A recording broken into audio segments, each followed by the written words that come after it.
berjumpa kembali ya dengan Ustazah Maryam di pelajaran PAI. Oke, sebelum kita mulai pembelajaran pada pagi hari ini, marilah kita berdoa terlebih dahulu. Baik, selanjutnya duduk yang rapi dan sikap berdoa yang khusyuk. Tangan diangkat, kepala menunduk. Berdoa mulai. A'udzu billahi minasy syaithanir rajim.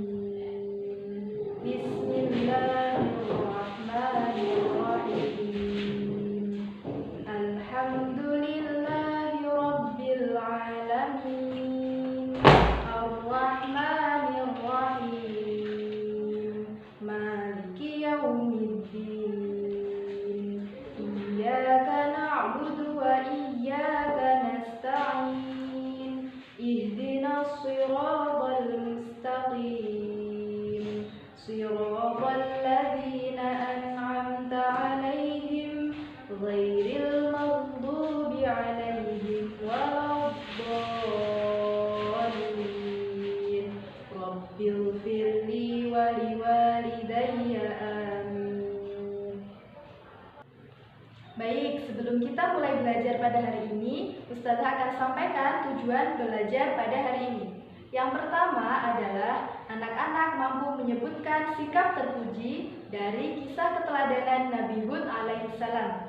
Yang kedua, anak-anak mampu menyebutkan sifat sopan santun dari kisah keteladanan Nabi Hud alaihissalam.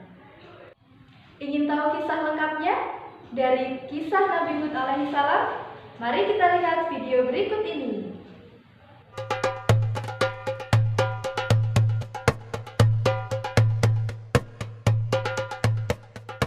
Setelah sebagian besar kaum Nabi Nuh dimusnahkan dengan banjir bandang, Allah memberi anugerah kepada sebagian kaum yang beriman dengan kehidupan yang lebih baik. Salah satunya adalah kaum Ad. Secara fisik, penduduk kaum Ad mempunyai badan yang tinggi dan kuat, sehingga mampu mengerjakan berbagai aktivitas yang berat dengan mudah. Sayangnya, meskipun sudah diberi banyak kenikmatan, bukan rasa syukur yang ditunjukkan oleh kaum Ad. Namun, kaum Ad justru menunjukkan kesombongan dan keangkuhan. Kekejaman dan kekejian juga mereka tunjukkan terhadap daerah yang berhasil mereka taklukkan tanpa belas kasihan. Kaum Ad semakin hari semakin sombong. Mereka merasa sangat kuat dan tidak terkalahkan oleh apapun. Kesombongan mereka mencapai puncaknya saat mereka mengatakan bahwa tidak ada siapapun yang mampu mengalahkan mereka di bumi ini. Berbagai dosa, maksiat, dan kerusakan bumi mereka lakukan dengan mudahnya dan tanpa merasa bersalah. Lebih parah lagi, mereka justru mulai menyembah batu. Hal ini menjadikan kaum Ad merupakan kaum penyembah berhala pertama setelah kaum Nabi Nuh yang telah dimusnahkan oleh Allah dengan banjir bandang. Mereka tidak lagi mengenal Allah Subhanahu wa Ta'ala yang sudah menyelamatkan leluhurnya dari azab yang pedih. Mereka hanya ingat kesenangan duniawi yang mereka miliki. Ada 3 buah berhala yang mereka sembah. Ketiga berhala ini diberi nama Syad, Samudra, dan Hara. Mereka menganggap bahwa ketiga berhala inilah yang memberi mereka kekuatan, kemakmuran, dan keselamatan hidup. Untuk menghadapi akhlak dari kaum Ad yang semakin parah, Allah mengutus Nabi Hud di antara kaum tersebut untuk memperbaikinya. Nabi Hud merupakan nabi keempat setelah Nabi Nuh alaihissalam. Beliau lahir dari salah satu keluarga kaum Ad dengan ayah bernama Abdullah yang merupakan salah satu saudara dari pemuka kaum Ad itu sendiri. Seperti halnya nabi-nabi sebelumnya, banyak penolakan yang diterimanya, baik dari tetangga, masyarakat sekitar, bahkan saudaranya sendiri. Dalam perjalanan hidupnya, Nabi Hud menikahi seorang wanita bernama Melkah, anak dari Madai bin Yafas. Menurut beberapa sumber, beliau tidak dianugerahi keturunan oleh Allah. Perjuangan Nabi Hud dalam memperbaiki akhlak kaum Ad memang cukup berat.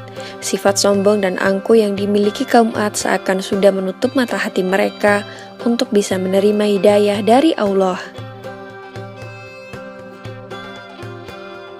Meskipun Nabi Hud sudah memperingatkan betapa pedih azab Allah jika mereka tidak segera bertaubat, namun mereka tetap mengabaikannya dan justru menertawakannya.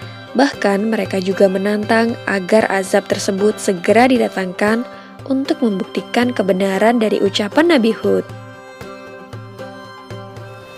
Allah sangat murka dengan kesombongan kaum Ad tersebut hingga akhirnya azab itu diturunkan lebih cepat sesuai keinginan mereka.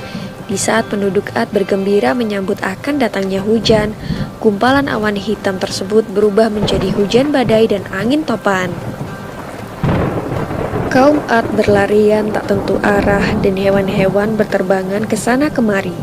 Rumah-rumah mereka hancur berantakan karena badai angin yang sangat dahsyat. Badai angin topan ini terjadi selama 8 hari berturut-turut. Tidak ada satupun makhluk yang bisa menolong mereka dari murka Allah ini. Sementara itu, Nabi Hud dan beberapa pengikutnya diselamatkan dari bencana ini. Mereka pun pindah menuju suatu tempat bernama Tarim dan hidup menetap di sana hingga Nabi Hud meninggal dengan usia 130 tahun. Semoga kisah ini dapat mempertebal iman kita dan percaya tentang kebesaran Allah Subhanahu wa Ta'ala. Amin ya Rabbal 'Alamin.